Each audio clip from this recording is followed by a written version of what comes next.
about Stefan D and his treacherous approach to money and business transaction. As is aforementioned, he said he will use some of the money for himself and he will bring me a car of some $700 from Switzerland, in Switzerland, yeah.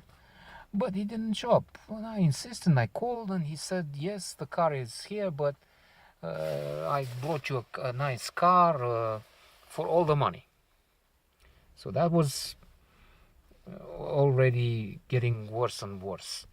For one thing, I didn't want a car of $1,700, all the money I gave him. He said he wanted half for his use, and then he would get me a car for the rest, with a limit imposed on it.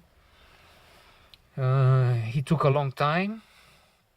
It became obvious at the end, I'm anticipating, but it became obvious that, in fact, what he did was he bought the car for who knows how much, let's say $500 less, 200, because the car has been involved in an accident, a terrible accident actually, with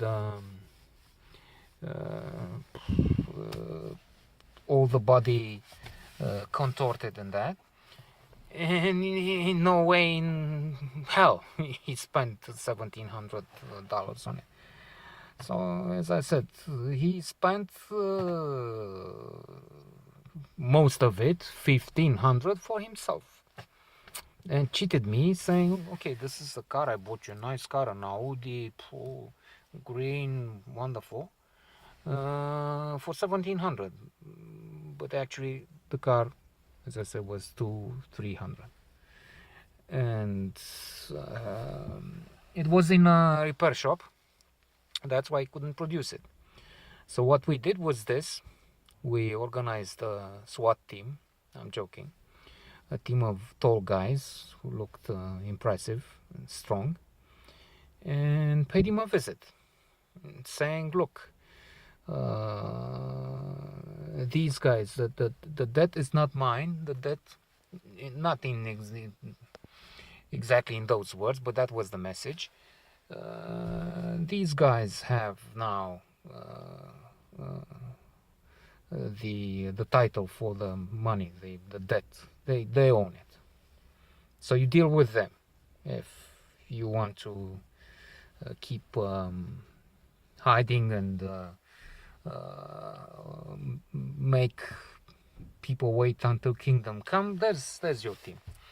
And they were all, as I said, there was, I won't give names because some of them won't like to be named, except perhaps Legend, who's anyway so far away, it's long gone, and the idea was not that nobody did anything to him. Nobody touched him, nobody threatened, nobody said anything wrong, actually. But it was a subliminal message, an implied subtext.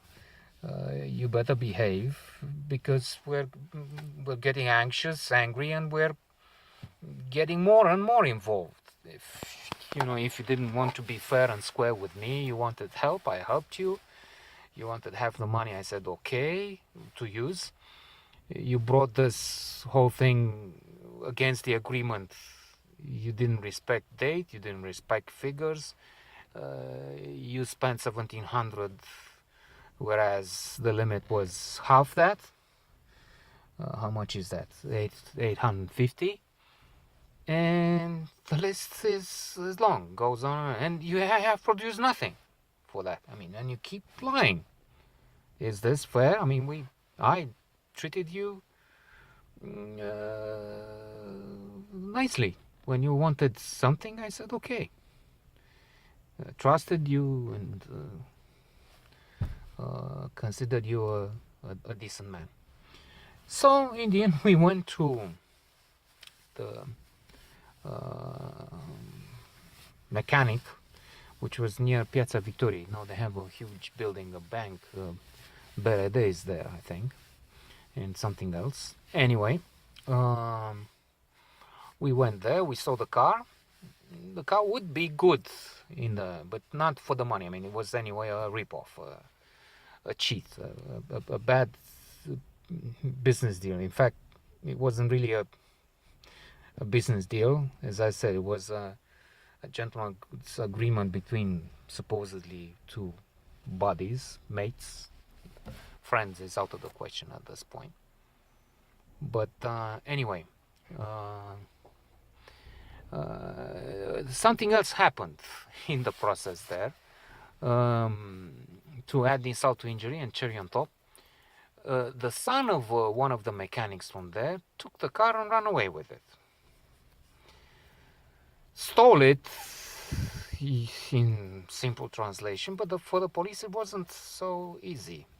I had to bribe policemen to get involved because they said, look, you have to call them to court to sue the repair shop because it wasn't really stolen. You let to steal something is you steal a car from a parking lot.